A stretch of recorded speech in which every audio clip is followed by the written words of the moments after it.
Jadi ibu-ibu juga jangan lalu cepat-cepat bilang, kenapa biasa terbuang HP di sini, sekarang PWC di bawah. Mungkin karena dia takut terkunci. Jadi dia bawa supaya dia bisa telepon.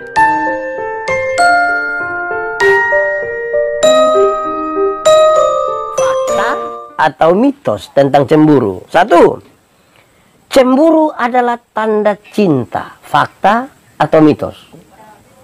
Fakta. Cemburu adalah tanda cinta. Fakta atau mitos? Fakta. Wadi? Fakta. Fakta. Betul, tahu. Kedua, cemburu itu merampas sukacita hidup. Fakta atau mitos? Adi? Cemburu itu merampas sukacita hidup. Fakta atau mitos? Pak J? Fakta. Luar biasa. Alami. Ya, 3. Cemburu itu membuat hubungan semakin harmonis. Fakta atau mitos? Cemburu membuat apa? Hubungan semakin harmonis. Fakta atau mitos? Mitos. Ada yang bilang hoax. Oke. Fakta atau mitos kalau cemburu itu merusak hubungan? Fakta atau mitos? Fakta. Fakta. Adi, alami kok? Fakta. Cemburu merusak hubungan. Kasih tidak menjadi lebih kuat karena cemburu. Fakta atau mitos? Kasih tidak menjadi lebih kuat karena cemburu. Fakta atau mitos? Fakta. Yang terakhir, kasih diperkuat oleh sikap lebih percaya. Fakta atau mitos? Fakta. Oke, baik. Itu jawaban-jawaban kita di sekitar fakta atau mitos tentang cemburu. Saya mencatat dengan baik kepada kita hari ini macam-macam cemburu. Coba kita lihat kita kira-kira di cemburu bagian mana, atau kita pun istri cemburu bagian mana, dia pun kakak di bagian mana, suami ada di bagian mana tentang cemburu. Memang paling enak kalau ikuti ini, duduk sama-sama dengan istri atau suami, anak-anak atau pacar, atau yang kita tidak tahu kita pacaran ke tidak. Yang pasti kalau dia dekat ke kita senang, dia jauh kita rindu, dia datang kita malu. Itu kita tidak tahu dia. Nah, baik. Saudara-saudara, macam-macam cemburu. Ada cemburu terhadap milik orang lain. Saudara pernah tahu kok kita cemburu karena milik orang lain. Kita lihat dia ada punya babi satu tuh, kita rasa kenapa dia nggak boleh ada, saya tidak ada. Pernah alami begitu kok? Pernah. Oh, itu. Kita bisa cemburu terhadap milik orang lain. Ada juga cemburu karena orang lain memiliki apa yang belum kita miliki.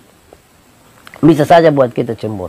So, cemburu karena milik orang lain. Terus kita cemburu lagi karena orang lain memiliki apa yang tidak kita miliki.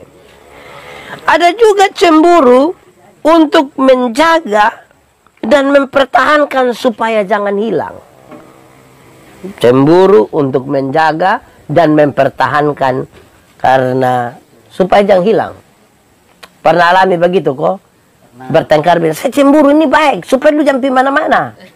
Pernah begitu kok? Kamu ini lepas sedikit liar. Jangan begitu. Bahaya itu. Yang berikut ini saya kira menarik. Ada juga cemburu karena soal asmara. Betul kok? Cemburu karena soal asmara ada kok? Yang karena mana kira-kira? Yang karena mana kira-kira Hormat. Yang cemburu karena soal asmara. Itu kira-kira karena mana? Saya jadi takut bicara ini. Ya, baik. Tapi ada saya biasa dengar itu dia pun nama cemburu buta. Cemburu buta itu yang seperti apa? Itu cemburu. Oke, baik. Saudara-saudara, pembacaan malam hari ini menegaskan sesuatu yang menarik tentang cemburu. Saya sekedar untuk mengingatkan kembali, saya baca ulang saja supaya mengingatkan kita semua. Apabila istri seorang berbuat serong dan tidak setia terhadap suaminya, dan laki-laki itu tidur dan bersetubuh dengan perempuan itu dan tidak diketahui suaminya karena tinggal rahasia bahwa perempuan itu mencemarkan dirinya dan tidak ada saksi atas dia, dan dia tidak kedapatan, dan apabila kemudian roh cemburu itu menguasai suaminya itu sehingga ia menjadi cemburu terhadap istrinya, dan perempuan itu memang telah mencemarkan dirinya, atau apabila roh cemburu menguasai suami itu sehingga ia menjadi cemburu terhadap istrinya, walaupun itu tidak mencemarkan dirinya, maka haruslah orang itu membawa istrinya kepada imam. Pembacaan ini panjang lebar kalau kita baca, itu mulai dari Bilangan pasal 5 ayat 11 nanti terus sampai ayat yang ke-31, bicara tentang cemburu.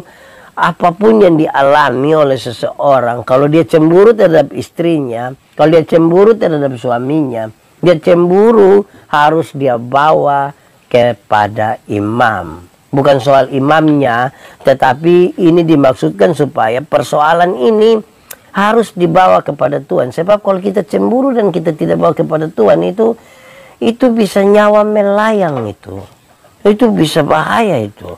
Nah, saudara-saudara, saya ingin untuk mengajak kita melihat lebih jauh tentang cemburu itu. Sebenarnya dari mana datangnya cemburu? Ada yang tahu? Dari mana datangnya cemburu itu? Wade, dari mana datangnya cemburu? Pernah cemburu? Terus-terus. Betul. Benar. Cemburu. Dari mana datangnya cemburu? Saya ingin mencatat dan menyampaikan kepada saudara, cemburu itu biasa muncul dari sikap egois. Orang kalau egois itu dia dekat sekali dengan cemburu. Di sini ada yang egois? Ada kok tidak? Laki-laki atau perempuan? Dia ada berkhotbah. Orang kalau egois, kepingin menang sendiri, itu dia dekat sekali dengan rasa cemburu. Jadi supaya saudara-saudara jangan terlalu egois, karena egois itu bisa buat kita cemburu sekali. Cemburu itu menyiksa kita. Saya mau tanya saudara, kalau saudara pernah cemburu, cemburu itu enak kok tidak? Wih, kita kalau cemburu itu dia kasih foto dan dia punya tante kita yang sakit hati. Karena itu kita butuh hati yang kuat. Cemburu itu disebabkan dari sikap egois. Yang kedua, orang bisa cemburu karena persoalan masa lalu. Dulu dia tidak pernah cemburu, tapi satu kali dia pernah dikhianati, dan kepercayaan itu menjadi rusak, dan akhirnya dia cemburu. Mungkin juga karena dia satu orang yang dulunya sangat disayang oleh orang tua. Dulunya dia terlalu mendapat perhatian dari banyak orang. Pengalaman masa lalu ini ketika sampai sekarang, ketika dia lihat bahwa kasih itu sepertinya tidak seperti yang dia alami dulu, maka cemburu itu mulai muncul. Amin kok? Amin. Ya, cinta sudah pernah cemburu? Ya, oh, beta juga cemburu dengan artis Korea. Ya. Hormat. Yang berikut. Orang bisa cemburu karena persahabatan. Cemburu itu bisa terjadi karena persahabatan. Kita bersahabat, dan dia tiba-tiba dia bersahabat dan kita punya lawan politik. Wah, itu cemburu. Bahaya itu. Pernah alami kok tidak? Kita berteman-teman baik-baik dengan dia, baru dia teman lagi dengan orang lain, dan itu musuh. Wah, cemburu. Cemburu bisa buat kita jadi renggang ini toh. Bahaya ini. Cemburu juga itu bisa terjadi karena kecurigaan dari sikap yang tidak biasa. Curiga dari sikap yang tidak biasa. Biasa dia taruh dia punya handphone di situ saja. Tapi sekarang dia PWC juga bawa handphone. Pernah alami begitu. Tapi saya mau kasih tahu saudara, ini pengalaman pribadi. Saya punya pengalaman pribadi tentang bawa handphone ke WC. Saya satu saat dalam sebuah pelayanan, saya sebut nama tempat, saya tidak apa-apa.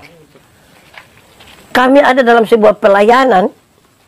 Saya pas habis setelah pelayanan, saya pergi buang air kecil di satu tempat di kamar kecil. Lalu tiba-tiba saya rasa bahwa saya terkunci di dalam kamar. Saya tahu itu orang itu. Yang kunci saya itu dia ada duduk di sini hari ini. Lalu saya berteriak, tidak ada yang dengar saya.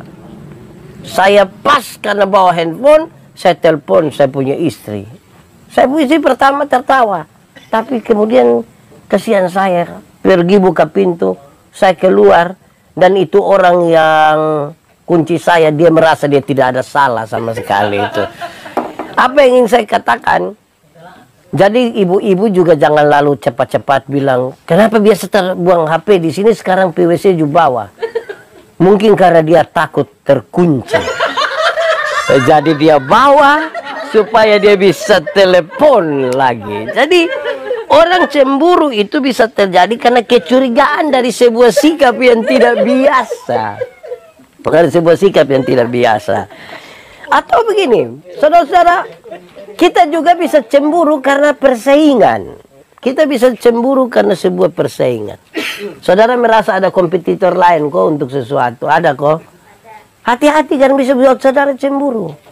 Kita kalau cemburu itu kita bisa, bukan saja hubungan jadi renggang. Kita bisa cubit sana, cubit ke rusak ibu dong pembunga. Sebentar dong marah tambah kita lagi. Karena itu hati-hati dengan cemburu. Cemburu itu bisa terjadi karena sebuah hayalan yang berlebihan. Orang kalau sudah menghayal terlalu berlebih-lebihan, itu dia bisa saja cemburu. Hayalan itu kan dia membayangkan satu saat dia bisa begini atau begitu dan seterusnya. Dan ketika orang lain yang menikmati seperti apa yang dia bayangkan, bisa saja cemburu itu datang. Cemburu itu juga bisa karena sebuah prasangka buruk. Kalau kita berprasangka buruk itu kita dekat sekali dengan cemburu.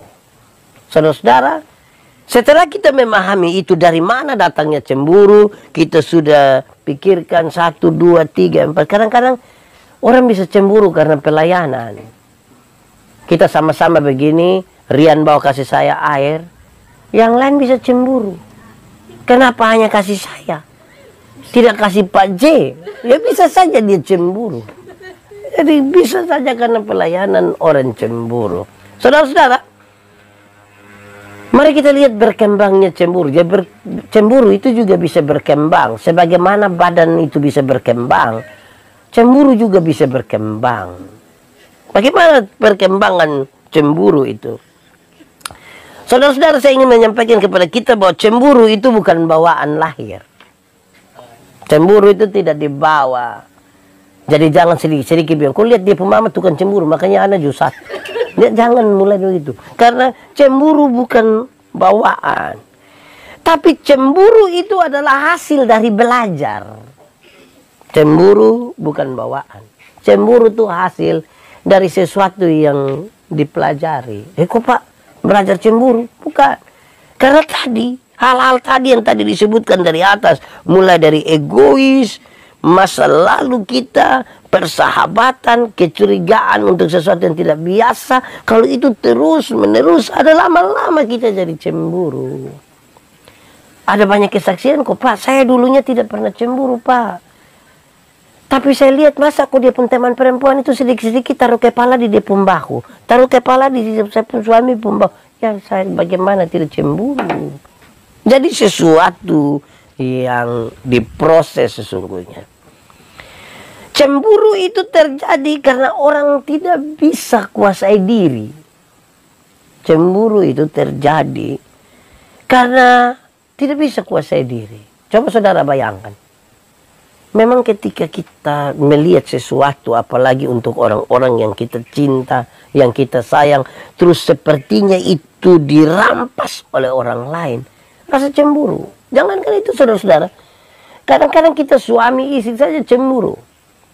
Kalau istri itu dia bicara dengan dia punya teman, itu bicara baik sekali. Tetapi kalau dengan kita seperti ini, dia kurang waktu untuk bicara, kita cemburu. Ada banyak orang tua bisa cemburu terhadap anak-anaknya. Ada banyak kali kita cemburu karena perlakuan-perlakuan yang tidak baik. Untuk teman-teman dia bisa tegur baik-baik. Kakak, makan kok. Tapi untuk dia punya istri bilang, sucek ya. Wih, itu kan karena dia rasa karman aku. Kalau yang dari luar NTT tidak cek itu artinya makan sudah. Bukan makan biasa. Kalau di NTT biasa tambah kalimat sepotong, makan muntah darah, lebih lagi. Jadi kadang-kadang kita bisa cemburu karena itu. Jadi dia bertumbuh, dia berkembang. Saudara-saudara, kalau kita tidak kuasai diri terhadap hal-hal yang tadi saya sebutkan, soal asmara, soal perlakuan, soal kebutuhan, soal kepemilikan. Kalau kita tidak bisa kuasai diri, kita hidup dalam kecemburuan. Kita hidup dalam kecemburuan. Dan itu bermasalah. Saudara-saudara, ini cemburu ini bermasalah sekali nanti kalau kita tidak menyelesaikannya. Saudara-saudara, semakin kita memuaskan perhatian pada diri dan keinginan kita sendiri, maka semakin gampang untuk kita cemburu. Saudara pernah dengar lagu cemburu kok? Siapa yang menyanyi? Tapi saya ingin sampaikan bahwa kalau semakin kita memuaskan perhatian kita memusatkan perhatian kita kepada pemuasan diri terus menerus, kita dekat sekali dengan cemburu. Saudara-saudara, karena yang egois, yang memusatkan perhatian pada diri sendiri itu kan tidak mau ada orang lain yang lebih. Di sini dia sudah akan dekat dengan sirik itu. Saudara-saudara, kecemburuan itu menunjukkan bahwa kita tidak puas dengan apa yang ada pada kita. Kita tidak puas dengan sebuah realitas. Kecemburuan itu sesungguhnya kemudian menunjukkan bahwa kita belum puas terhadap sesuatu. Kenyataan yang terjadi. Atau apa yang ada pada kita. Dan saya ingin sampaikan ini. Cemburu itu menunjukkan kurangnya kasih sejati. Kasih itu tidak cemburu. Jadi ketika kita terlampau cemburu, kasih sejati itu sesungguhnya hilang dari kita. Cemburu itu merusak. Cemburu itu bisa menghancurkan. Jangan main-main dengan cemburu. Di sini ada yang menulis, Papen, kalau kita tidak ada suami atau tidak ada istri dan pacar, kita cemburu dengan siapa? Cemburu dengan tetangga. Kenapa mereka ada, saya tidak ada? Bisa saja begitu. Atau kita bisa saja cemburu dengan apa yang orang lain punya. Mobil kah, motor kah, penampilan kah, warna kulit kah. Itu bisa membuat kita cemburu. Saudara-saudara, hal ini serius sekali. Dan karena itu saya mau ajak kita, bagaimana kita menangani cemburu. Pak Pendeta, saya ini orang cemburu. Karena itu saya rindu untuk lewat pemberitaan firman malam hari ini tentang cemburu, kita menangani itu kecemburuan. Kecemburuan itu bagaimana kita menanganinya. Supaya sebentar, coba-coba kita melakukan itu. Dan kalau kita berdoa, kita percaya Tuhan menolong kita. Bagaimana kita menangani cemburu? Pembacaan tadi suka tahu dan baik. Bawalah kepada Tuhan segala macam. Tuhan nanti atur kita. Tetapi hal-hal praktis yang perlu kita lakukan. Karena kalau kita tidak melakukan memulai sesuatu, itu akan bermasalah. Karena cemburu itu bermasalah. Ini Pak David Sylvester menulis. Papen Yandi bisa cemburu dengan pung jenggot? Hah? Apa itu? Ya. Kasih itu murah hati. Terima kasih. Baik, saudara-saudara, mari kita menangani cemburu. Satu, kita memahami dulu masalah. Yang paling serius dari penanganan terhadap cemburu itu adalah paham dulu masalah. Bagaimana paham terhadap sebuah masalah? Paham terhadap semua masalah itu saudara tidak perlu bikin penelitian. Apalagi ikut-ikut orang untuk cari tahu. Tidak perlu. Tetapi untuk paham terhadap sebuah masalah harus dimulai dari mendengarkan. Berusaha untuk mendengarkan. Sebab kalau kita tidak mendengar dengan baik, lebih banyak akan ada tuduhan. Dan itu akan memperbesar masalah. Mendengar itu bukan mendengar yang kemudian memuaskan kita. Banyak orang rindu mendengar, rindu mendapatkan informasi, tetapi dia tidak siap terhadap informasi yang akan diberikan. Karena itu saudara, butuh siap hati baik-baik untuk mendengar. Tetapi hati-hati bagi mereka, para suami, para istri yang bilang, sudah siap? Sudah siap kalau saya mau jelaskan? Terus bilang, iya siap, coba omong dia. Jangan, saya lihat kurang siap. Oh, itu bisa jadi sembunyi. Saudara, untuk memahami masalah, mulailah dengan mendengarkan. Kadang-kadang kita tidak mampu mendengarkan. Tidak menyiapkan diri untuk mendengarkan. Kita akan lebih banyak bicara daripada mendengar. Saudara-saudara, yang kedua, saya kira ini standar dari sebuah relasi. Karena untuk memahami masalah kita butuh untuk mengkomunikasikan sesuatu. Ada orang cemburu, tapi dia tidak berani bicara kepada suaminya, kepada istrinya, kepada anak-anaknya. Kalau cemburu, bilang. Istri itu kan tidak ada karunia untuk tahu kalau kita cemburu, tak? Suami itu tidak ada karunia tahu kalau kita cemburu. Apalagi kalau kita tinggal berjauhan. Satu di Alor, satu di Lembata. Terus kalau kita tidak saling bicara itu, di sini ada yang tinggal di Lembata.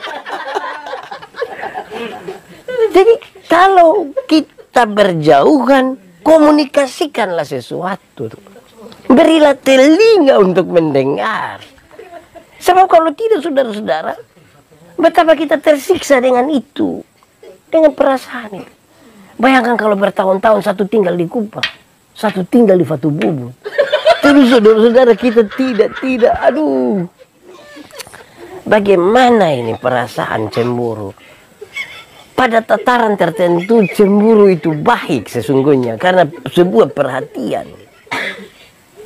Dan ini kemudian harus dikelola dengan baik supaya mendatangkan hal yang baik. Jangan sampai justru merusak komunikasi. Jadi untuk menangani cemburu harus dimulai dengan paham dulu masalahnya. Kita cemburu apa sih sebenarnya? Jangan sampai kita tidak ada hubungan juga kita cemburu. Wah, itu bahaya itu. Lama-lama kita bisa gila itu. Yang kedua, saudara-saudara, untuk menangani cemburu, maka saudara tidak boleh membandingkan. Tidak boleh membandingkan. Paham masalah yang pertama. Yang kedua, jangan membandingkan. Jangan membandingkan barang yang ada pada kita dengan barang yang ada pada orang lain. Jangan bandingkan istri atau suami dengan istri atau suami orang lain. Jangan. Masing-masing orang itu unik. Pakai bahasa agak baik sedikit, unik. Masing-masing orang itu unik. Tidak usah dibandingkan. Sebab tidak ada satu orang yang dia begitu sempurna tanpa kekurangan. Dan tidak ada satu orang pun yang begitu kekurangan sampai tidak ada kelebihan sama sekali. Tidak. Jadi jangan sampai saudara ketemu satu orang. Di sini ada orang yang hanya ada kekurangan saja. Ada juga dia pun kelebihan. Jadi jangan, ini soal mata kita mau tertuju ke mana. Jadi menangani cemburu itu janganlah dimulai dari membandingkan. Tidak boleh membandingkan. Orang kalau membanding-bandingkan dia punya hidup tidak aman. Saya suka bertanya pada ibu-ibu dong. Ibu-ibu senang kok tidak kalau suami banding ibu-ibu dong dengan ibu-ibu lain. Senang. Baru ketemu suami bilang, mama, kenapa mama tidak sama dengan ibu di rumah sebelah? Woi, itu terus lu pindah tinggal di sebelah. Ya. Oh, bahaya. Pernah dengar itu kalimat? Atau sendiri omong? Terima kasih Orang yang suka cemburu itu suara kedagingan. Dan terima kasih banyak. Nah sekarang bagaimana kita tetap akan mempertahankan hidup yang berkenan tanpa cemburu? Karena tadi kasih itu akan hilang kalau kita cemburu, saudara-saudara. Sudah dua sekarang menangani cemburu. Yang pertama, memahami masalah dengan mendengarkan dan mengkomunikasikan. Yang kedua, tidak membandingkan barang-barang ada pada kita dengan barang orang lain, atau hubungan kita, relasi kita dengan orang lain. Itu kalau kita banding masalah. Yang ketiga, untuk menangani cemburu itu butuh membangun kepercayaan. Butuh membangun kepercayaan. Kalau kita tidak membangun kepercayaan, kita akan terus cemburu. Kepercayaan apa sekarang yang kita bangun? Yang paling pertama, bangunlah rasa percaya diri. Jangan bangun rasa minder. Jangan bikin kita pun diri langsung tahu. Kadang-kadang suami istri itu bertengkar aneh. Pi dia. Kok memang saya begini nah. Dia begitu. Ya memang yang begini dan begitu. Tidak usah dibandingkan karena ini begini, itu begitu. Kita suka taruh kita di posisi paling bawah. Tidak baiklah begitu. Percaya diri. Tapi percaya diri itu agak beda tipis dengan paksa diri. Jadi percaya diri, jangan paksa diri. Sebab kita cemburu dan paksa diri bikin kita tidak apa-apa. Kadang-kadang kita tanya, kakak cemburu kok? Tidak. Mati satu tumbuh 1000. Itu memang terlalu itu kalau begitu. Jangan. Bangunlah percaya diri. Kedua, bangunlah kepercayaan kepada orang lain. Orang yang bisa percaya diri itu sekaligus dia bisa juga percaya kepada orang lain. Soal paling besar dalam hidup kita ini adalah kita mau orang lain itu mengikuti apa yang kita mau saja. Kita merasa sulit untuk memberi kepercayaan kepada orang lain. Itu masalah. Saudara-saudara, di malam hari ini saya akan kasih kesempatan kepada saudara menulis 1-2 hal tentang cemburu. Tidak apa-apa, kita pakai waktu lebih dari 1 jam malam ini, tidak apa-apa. Selvi Natalia, ada memang papen suami yang suka bandingkan istri dengan istri orang lain. Sendiri Memang itu tidak baik itu kalau dibandingkan. Kita punya istri ya kita punya istri saja. Tidak usah banding-banding. Tidak baik. Ibu Lili Manudima, cemburu yang baik tanda sayang toh Bapak belum tentu. Kenapa saya bilang begitu? Ada banyak istri kira suami yang baik itu adalah harus seperti apa yang dia mau. Ada banyak suami kira istri yang baik itu harus seperti apa yang dia mau. Padahal tidak. Lebih kepada yang bayangkan ya kalau misalnya istri tidak mau suaminya cerewet, misalnya. Itu suami di luar itu akan cerewet sekali. Pas lihat istri dia tiba-tiba lagi pendiam. Bukankah dia tertekan? Itu yang namanya cinta. Kalau buat dia tertekan. Ada banyak istri tidak suka suaminya merokok. Dia selalu pakai peraturan.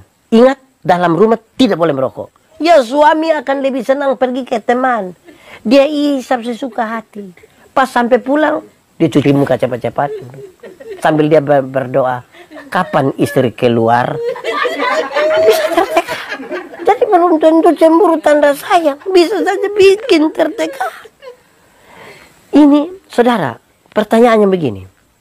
Saudara pernah cemburu? Iya. Kenapa saudara cemburu? Karena sayang dia. Oke. Pakai itu rasa sayang. Pakai itu rasa sayang. Untuk mengelola itu relasi itu menjadi berkat, karena cemburu itu tidak enak. Siapa yang cemburu enak? Coba tahu. Ya saya cemburu, makanya saya pun senang, saya pun suami dan ibu di tetangga tuh.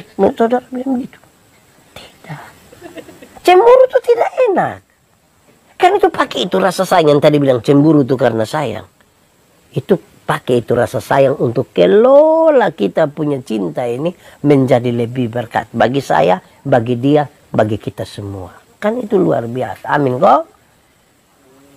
Orang Kristen yang dipimpin oleh Roh Kudus tidak ada kecemburuan. Terima kasih Ibu Dorcas Lede Haga. Terima kasih.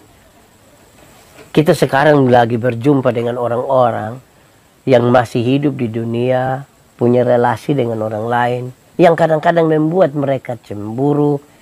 Dan kira-kira apa yang ingin kita baca dan kita renungkan dari firman Tuhan yang menolong mereka yang cemburu. Karena cemburu tidak enak, itu tidak ada orang yang ingin memelihara cemburu dalam hatinya.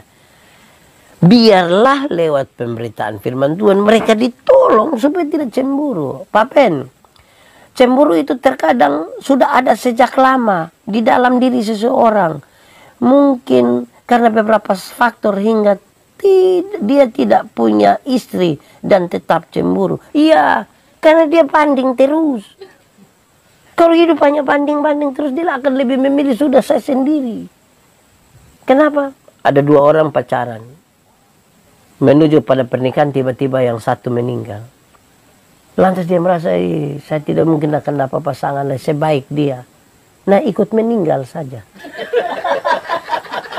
Karena dunia masing-masing orang itu unik untuk dirinya sendiri. Mari kita bangun hidup ini lebih optimis. Iya.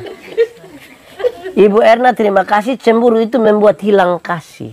Amin. Cemburu itu buat kita. Karena ada orang cemburu itu dia kasih tidak dekat, pingin membunuh. Dia mau kasih mati.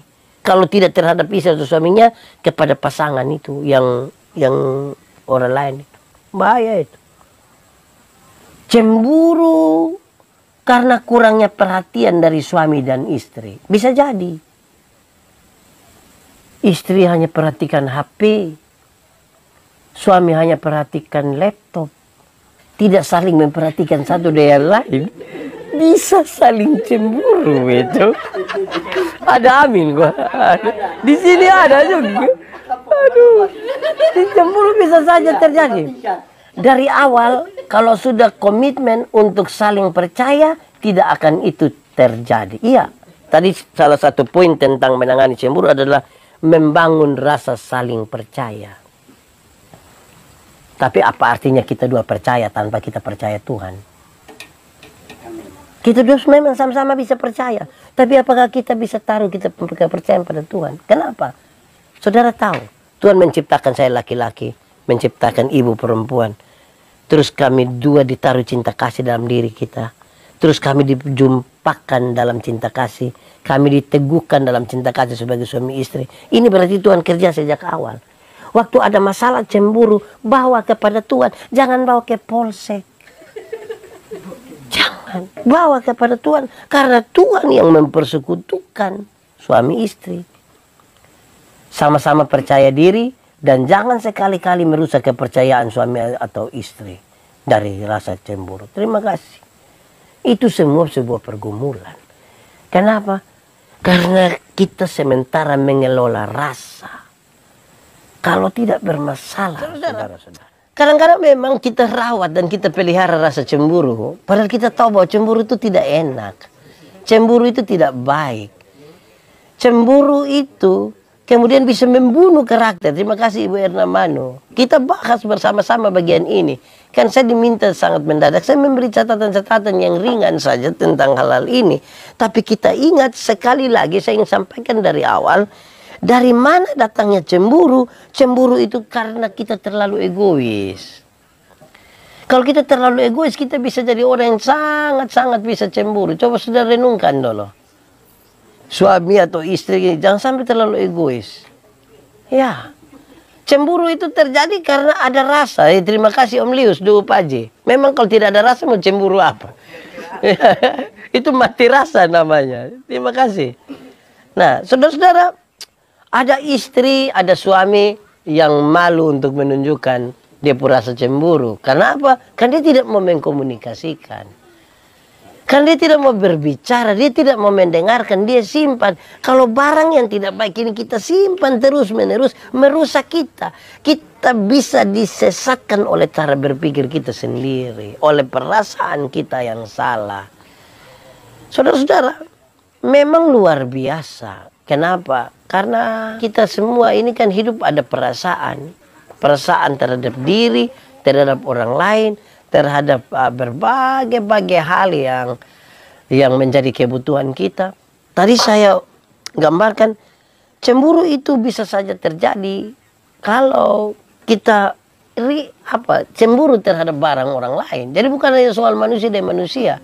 Tentang barang sekalipun kita bisa cemburu. Selanjutnya saya ingin sampaikan kepada kita. Setelah kita sadar betul dari mana datangnya cemburu. Bisa saja karena persaingan, bisa saja karena hayalan yang berlebihan, karena prasangka buruk, kecurigaan terhadap sikap-sikap. Saudara mulai melihat ada perubahan. Ada banyak orang, laki-laki atau perempuan, suami atau istri, mereka sering sekali bercerita dengan teman akrab mereka tentang perubahan-perubahan dari istri atau suami, tapi tidak mampu mengkomunikasikan kepada istri atau suami. Yang istri atau suami kan kita dua. Kenapa bicara siapa perubahan itu kepada orang lain? Kita dua yang mestinya bicara. Kita dua yang berhubungan. Kita dua yang mesti menjaga kepercayaan. Mungkin saya gagal hari ini, tapi bukan berarti kan saya gagal selamanya. Mungkin istri juga gagal untuk satu waktu tertentu, tapi bukan berarti dia tidak mungkin menjadi baik. Perjalanan ini kan perjalanan bersama-sama. Kenapa kita cemburu? Tadi Om Lius menulis, kita cemburu kan kita ada rasa. Yang tidak ada rasa itu, dia pun nama mati rasa. Dia sudah tidak hidup lagi. Tetapi, karena cemburu itu ada, maka kita atur dia begitu rupa. Supaya kemudian kita tidak menjadi korban karena rasa cemburu. Tetapi untuk penanganan ini semua, saudara lihat dari catatan-catatan yang disampaikan tadi. Dalam refleksi terhadap bilangan pasal 5 ini, harus dimulai dari kita pun diri. Kita periksa dulu kita pun diri. Jangan sampai kita yang egois. Kita kalau terlalu egois itu saudara-saudara, bahaya. Bisa bermasalah. Cemburu itu menunjukkan kita bisa kehilangan kasih.